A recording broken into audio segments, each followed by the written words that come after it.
João 11. Tem aqui os slides agora aí, né? Vai ficar mais legal para vocês acompanharem.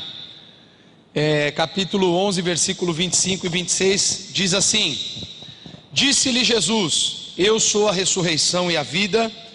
Aquele que crê em mim, ainda que morra, viverá. E quem vive e crê em mim, não morrerá eternamente.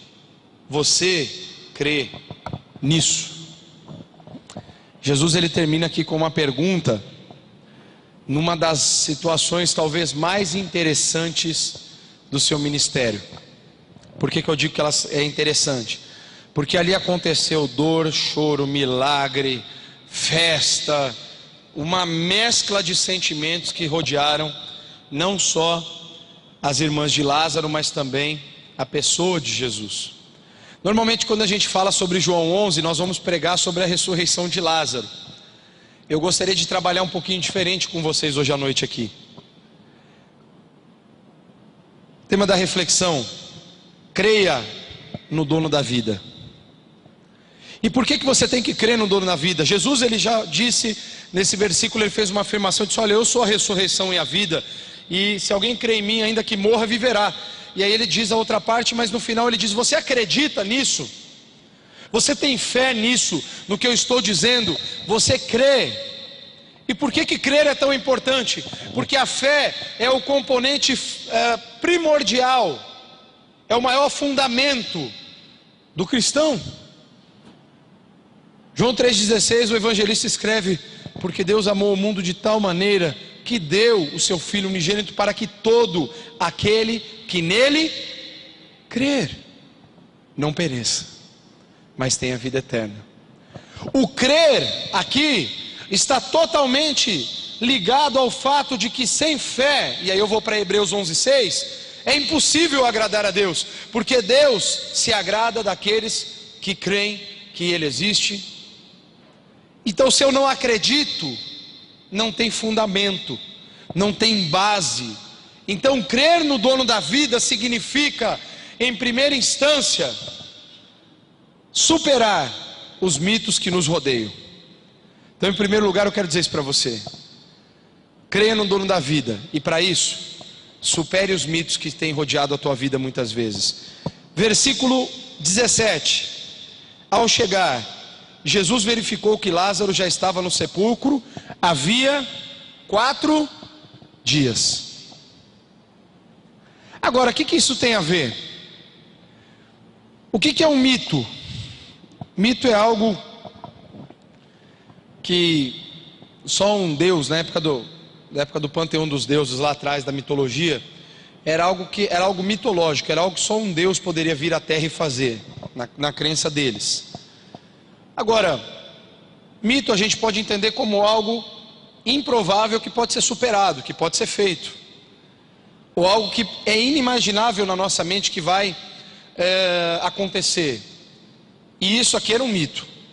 Para os judeus era, porque eles acreditavam piamente que uma pessoa morta, até 3 dias, ela poderia ressuscitar. Poderia haver aquele problema de saúde, eu só esqueci o nome agora, onde a pessoa ela fica como morta por 72 horas e depois ela volta. E quantas pessoas antigamente, hoje é feito toda uma avaliação para que isso não ocorra, mas quantas pessoas que antigamente eram exumado o corpo, quando abriu o caixão, o que encontrava? O corpo virado, ou o caixão todo arranhado em cima, porque depois de algumas horas essa pessoa levantava, e aí não tinha o que fazer, porque ela já estava enterrada lá, e ela não tinha GPS, nem botão de alarme, nem celular, e nem o WhatsApp dela estava pegando para ela falar assim: gente, me ajuda. E é fato, quantos casos aconteceram por aí, de pessoas que voltaram a viver e acabaram morrendo de uma forma extremamente trágica. Isso era um mito para os judeus. Até 3 dias Lázaro podia ressuscitar. Então eles estavam lá. Só que aí Jesus, quando é informado, já tinham 2 dias. Jesus é informado então da morte de Lázaro. Só que o texto diz que ele demora mais 2 dias para chegar lá. A distância era 3,5 km. Não era nada demais. Mas ele se demorou 2 dias para chegar. Aí completam-se 4 dias da morte do cara. E o primeiro mito que ocorre é exatamente o da probabilidade, da possibilidade, do natural. Jesus, ele não age no natural, ele age no extraordinário, naquilo que está fora da ordem, naquilo que está fora da normalidade. Jesus, ele está acima de qualquer medição humana. Então ele não vai no terceiro dia, ele vai no quarto dia. Porque para Jesus ir no terceiro dia, só seria mais uma ressurreição comum à cultura judaica. No conceito deles, após o terceiro dia, a alma da pessoa se separava do corpo, então não voltava mais. Ia para as regiões espirituais, ia para o Sheol. Na cultura judaica, aquela pessoa morta, ela ia para o Sheol e não voltava mais. Então Jesus chega no quarto dia. E aí é interessante, porque às vezes, e é interessante a gente pensar nisso aqui, eu coloquei até de uma forma mais direta. Qual que é a primeira coisa que Jesus ouve quando ele chega lá diante do túmulo e ele diz assim: rolem a pedra? O que Jesus escuta de Marta? Foi Marta ou Maria agora? Não lembro. Senhor, já fazem 4 dias. Está cheirando mal. Está ruim. Não dá para ficar perto. Está apodrecendo. O corpo já estava em estado de putrefação. Estava em decomposição. Senhor, o que o Senhor quer com meu irmão? Já deu 4 dias, ele não volta mais. E aí Jesus, ele fala isso: eu sou a ressurreição e a vida. Quem crê em mim, ainda que morra, viverá. Aí ela diz o que para Jesus? Senhor, eu sei que no último dia o meu irmão vai ressuscitar. Mas aí Jesus está dizendo o seguinte: minha filha, você não está entendendo. Eu não vou chamar Lázaro no arrebatamento da igreja. Eu vou chamar Lázaro hoje. E aí Jesus faz algo inusitado para aqueles homens, porque eles já estavam totalmente desgostosos, desesperançosos da vida ali. E Jesus, ele faz uma oração e diz: Pai, para que o teu nome seja glorificado, glorifica teu filho. E aí Jesus vai lá e diz o que? Lázaro, sai para fora. E aí Lázaro sai. O mito se quebra. A barreira do normal para o transcendental se quebra. Porque aí Jesus diz o seguinte: olha, eu não ajo no terceiro dia. Eu sou o Senhor do quarto dia. Eu sou o Senhor do quinto, do primeiro, de qualquer dia. Porque eu não me limito às crenças que vocês têm. Eu faço aquilo que eu bem entendo, porque eu sou Deus. Essa foi a postura de Jesus ali diante daquelas pessoas. E aí Lázaro então, ele ressuscita. Pastor, mas você já acabou a pregação? Eu vou fazer algo diferente com você. Eu vou voltar agora no tempo para trabalhar um segundo aspecto com você. Quando nós cremos no dono da vida, nós precisamos aprender a fazer uma coisa extremamente difícil: confiar na soberania de Deus. Olha a pergunta que Marta faz para Jesus. Não, a pergunta não, me perdoem, a afirmação: Senhor, se estivesses aqui, meu irmão não teria morrido. Marta fez essa pergunta. Quantas vezes você já perguntou de um jeito diferente a mesma coisa para Jesus? Senhor, por que o tsunami veio em tal lugar? Se o Senhor está lá, por que o Senhor permitiu que o meu parente morresse? Senhor, por que tal coisa? Foi a mesma pergunta com outras palavras que Marta fez aqui. Ela disse: Senhor, se o Senhor estivesse aqui, meu irmão estava vivo. Ou seja, vamos piorar um pouco aqui a relação entre Marta e Jesus, que ela já não devia estar boa do lado da Marta. Jesus amava ela, mas ela estava com um pouco de dúvida sobre esse amor, eu acho. Ela teria dito mais ou menos assim: Jesus, obrigado por ter matado meu irmão, tá? Por sua culpa, meu irmão está morto. Pastor, isso não está escrito na Bíblia. Não está mesmo. Mas a maneira como Marta se dirige a Jesus supõe que ela estava fazendo uma inquisição ali para Jesus. Ela não estava falando de uma forma assim: ó, Jesus, estou no meu momento abrindo o coração com o mestre. Não, ela estava assim, eu estou no momento colocando o mestre na parede para ver o que ele vai falar para mim. Só que isso não é confiar na soberania de Deus.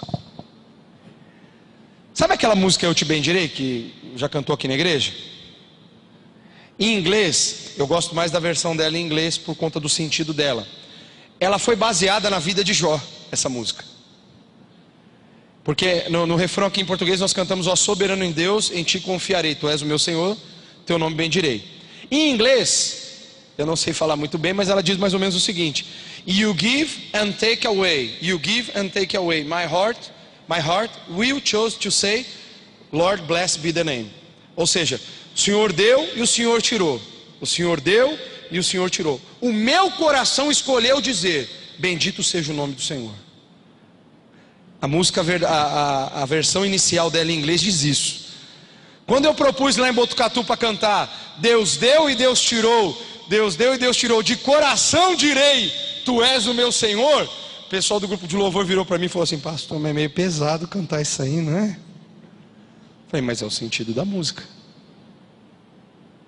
Foi o que Jó disse quando ele estava no lixo da vida dele. Ele não tinha mais nada para perder. Ele era quase um morto-vivo, cheio de tumor no corpo.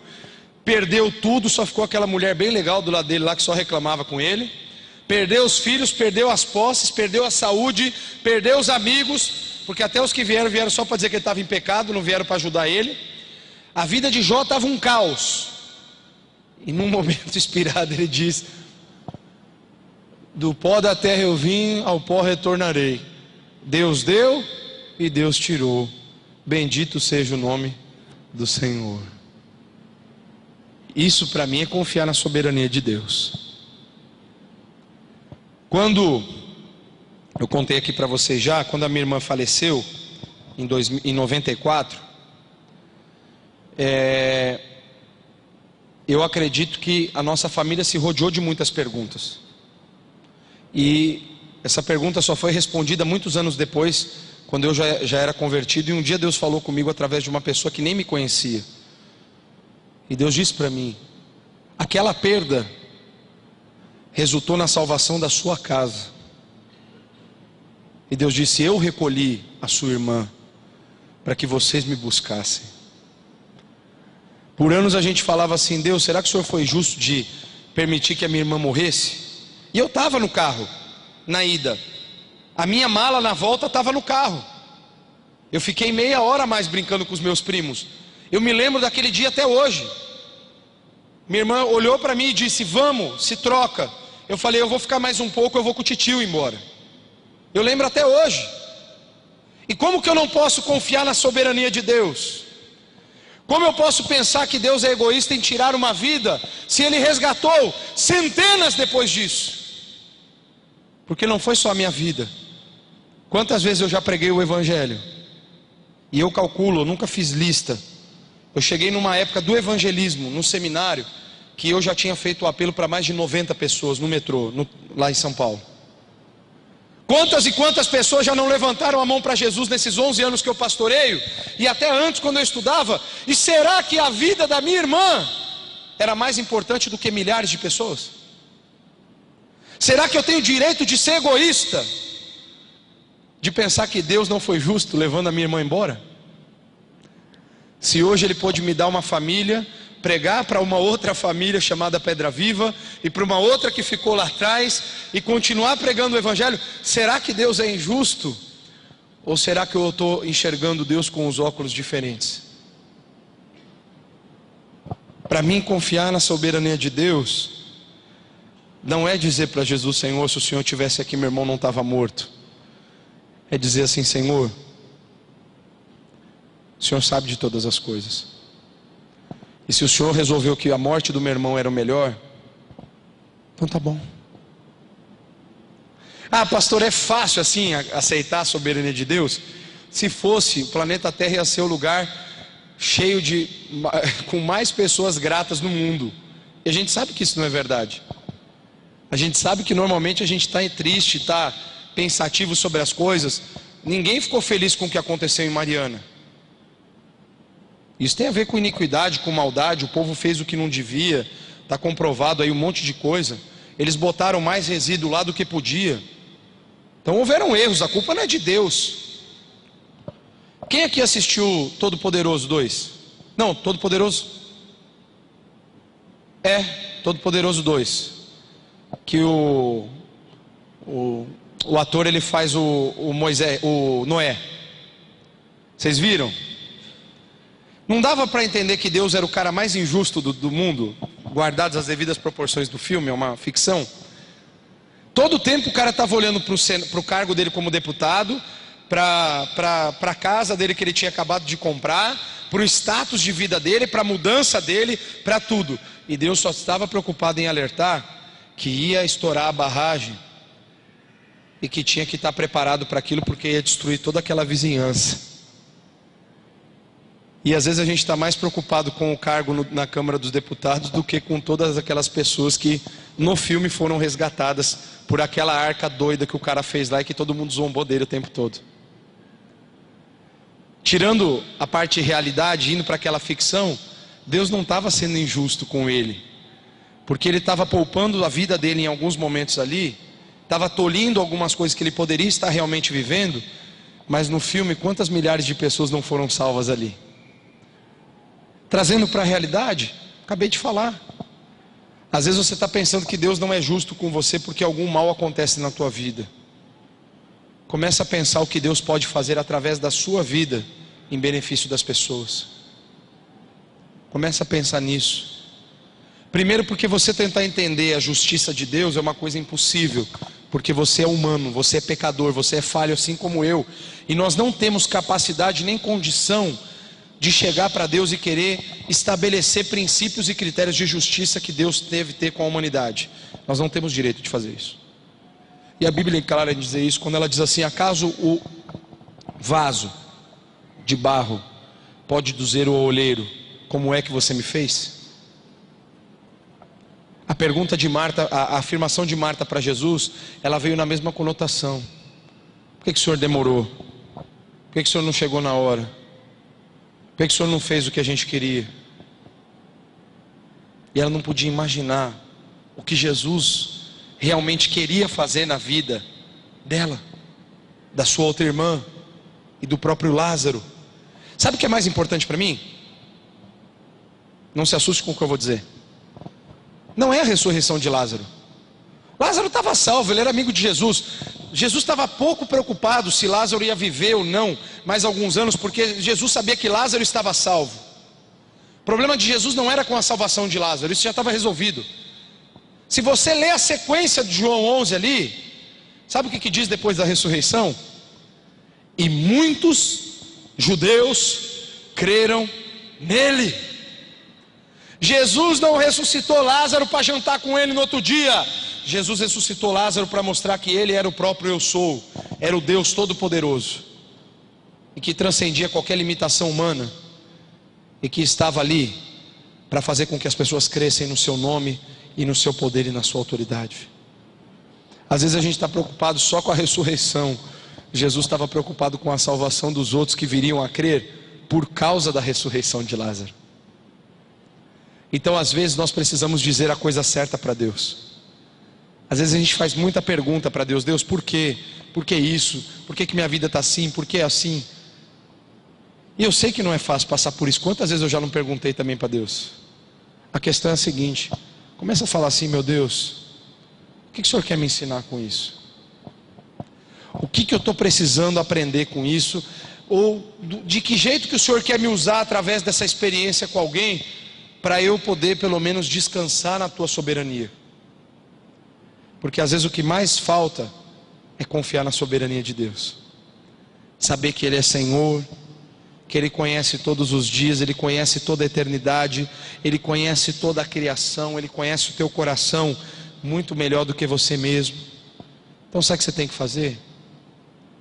Coloca a tua confiança no teu Criador, coloca a tua confiança no teu Deus e diz: Senhor, olha, o Senhor não me deve explicações de nada, mas se for possível, só me dá uma direção do que está acontecendo na minha vida, para que eu possa te servir com integridade de coração. Terceiro aspecto: quem crê no dono da vida precisa lutar contra a incredulidade. Parece que até é uma coisa óbvia. Se eu creio, então eu vou deixar de crer. Eu vou deixar de ser incrédulo. Não necessariamente. Eu posso crer em Jesus em uma série de aspectos e posso me tornar alguém extremamente incrédulo em várias outras questões que estão rodeando a minha vida. Por exemplo, deixa eu pegar alguém aqui como exemplo aqui para me ajudar. Falar sobre confiança aqui, sobre crer, tá? Deixa eu ver, o Batata, vem cá, Batata. Vem cá, cara, me ajuda aqui, por favor. Não precisa trazer a Bíblia não. Você vai precisar das suas mãos, talvez.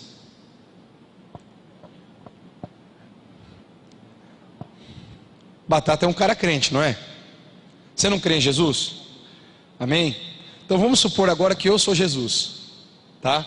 Só supor, tá? Eu não sou Jesus, tá? Não acredita nisso. Vira pra frente assim, ó. Eu sou Jesus, cara. E eu tô dizendo pra você aqui assim, ó. Batata, pode se jogar pra trás que eu vou te segurar. E aí? Eu sou Jesus, cara. Você não acredita em mim? Pode se soltar aí, cara. Você não... Vai, cara. Vem. É isso aí, ó. Eu sou Jesus, tá vendo? Você confia em mim? Então agora vira de frente para mim. Eu sou soberano. Minha palavra diz que não há um lugar em que eu não esteja, porque eu sou onipresente. Eu estou em todos os lugares. Então, olhando para você, eu estou em todos os lugares da terra. Pode se jogar para trás, que eu vou te segurar.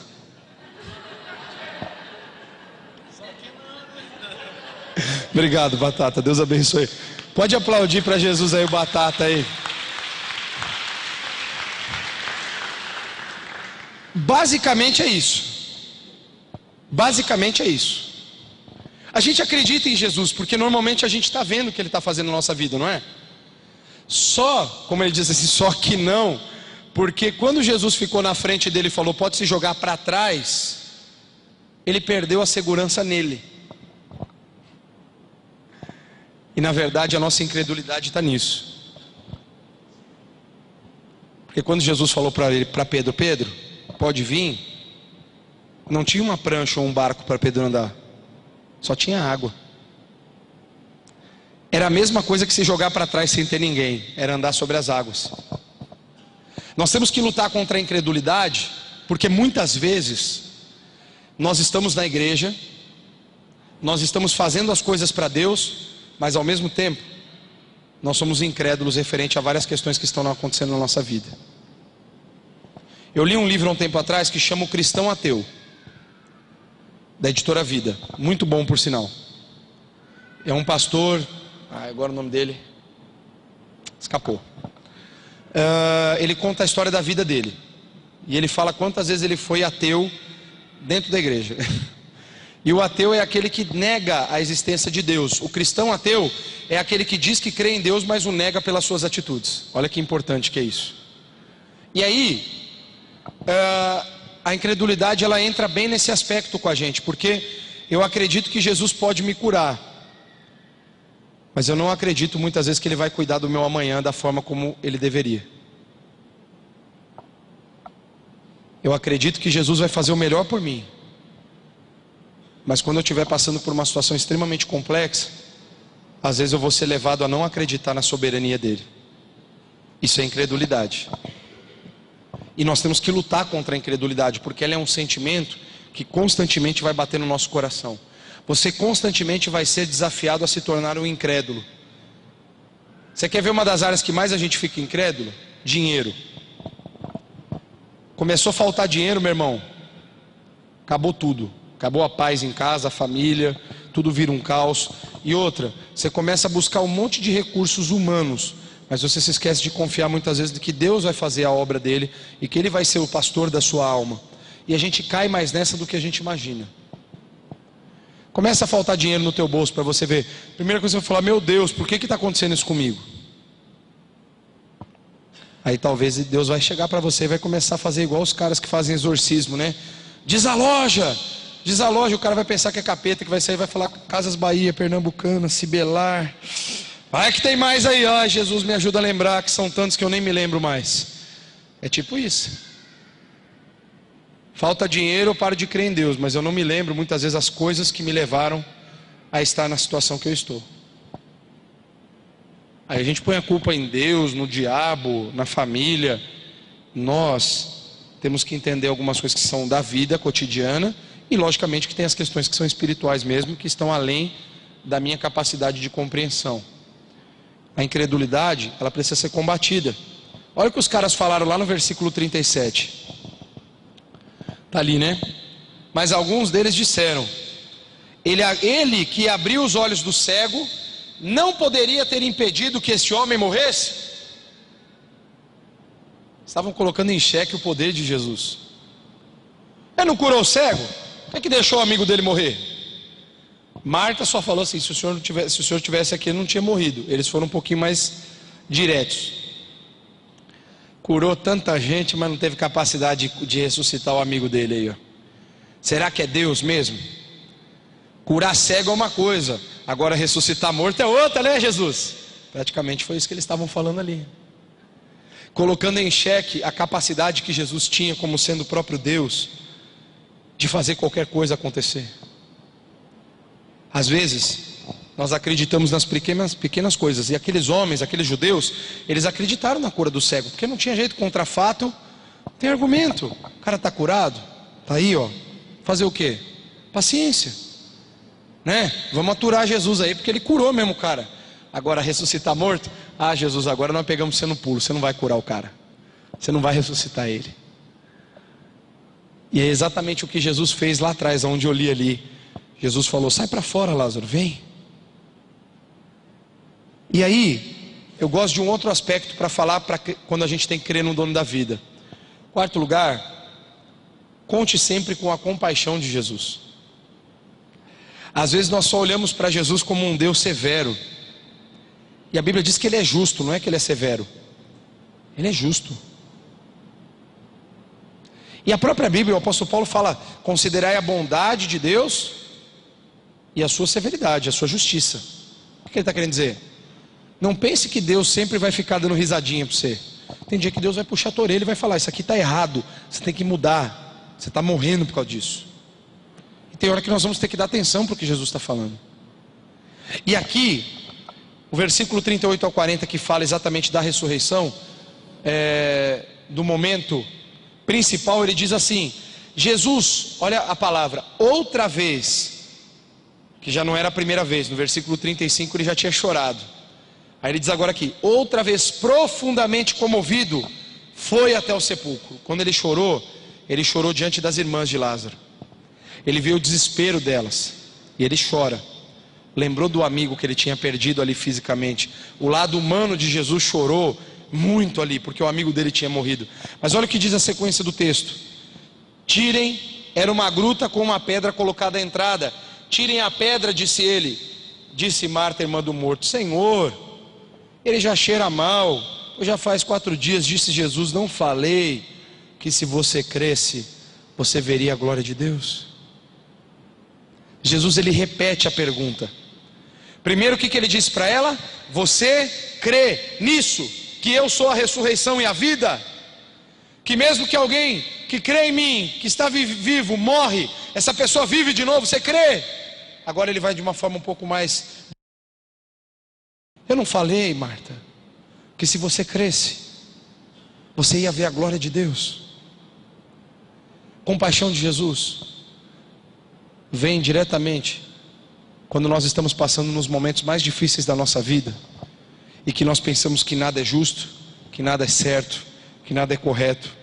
Deus não vai deixar de atingir o teu coração, de falar com você, porque você está doente, ou porque você está triste, ou porque você está fraco na fé. Deus não vai te abandonar por causa das tuas limitações. Deus vai te visitar para você superar as tuas limitações. Às vezes a gente pensa: quando eu estou no pior momento da minha vida, Deus me abandonou. É quando Ele mais está ao seu lado para sustentar você e para começar a levar você a viver um outro momento na sua vida. Mas você precisa crer nisso. Ele falou para ela: eu já não falei para você que se você crer, você vai ver a glória de Deus se manifestar na tua vida, na tua casa. O objeto da questão aqui não é o milagre em si, é crer que o milagre pode acontecer. Às vezes a gente se fixa tanto na possibilidade do milagre e tenta falar, não, pode acontecer por causa disso, por causa do fulano, por causa que assim, por causa que o outro, e a gente se esquece que quem torna o milagre possível é Deus. A única coisa que a gente tem que fazer é crer. Pastor, mas no final de tudo, o que só que eu tenho que fazer? Crer. Se você crer, a glória de Deus vai se manifestar na sua vida. Se você crer, a vontade de Deus, ela vai se mostrar boa, perfeita e agradável como ela sempre é na tua vida. Se você crer, Deus vai fazer coisas inexplicáveis e extraordinárias na tua vida. Porque se você crer, você vai poder ver a glória de Deus se manifestar no teu coração. Eu quero concluir dizendo o seguinte para você. Às vezes a única coisa que está faltando para você é acreditar. Crer. Às vezes você está fazendo um monte de coisa. A única coisa que você realmente precisa fazer é crer. É colocar a tua confiança total em Jesus. É falar, Senhor, minha vida está um caos, ou tem muita coisa bagunçada acontecendo na minha vida nesses tempos, mas eu acredito, eu creio que o Senhor tem todo o poder no céu e na terra de colocar as coisas em ordem no meu coração e dentro da minha casa. Isso é desafio de fé. O que nessa noite eu estou me propondo a fazer com você é o seguinte: você precisa crer na vida que Jesus já te ofereceu, na capacidade que Deus tem de realizar coisas extraordinárias, que nós chamamos facilmente de milagre, porque é o nome mais fácil da gente explicar. Milagre, meu irmão, e até tentando me ajudar aqui, milagre não se explica, se acredita, porque milagre vem de Deus. Não tem aula de milagre, não tem milagrologia, tem simplesmente crer em milagres, que é o que a igreja de Cristo precisa fazer.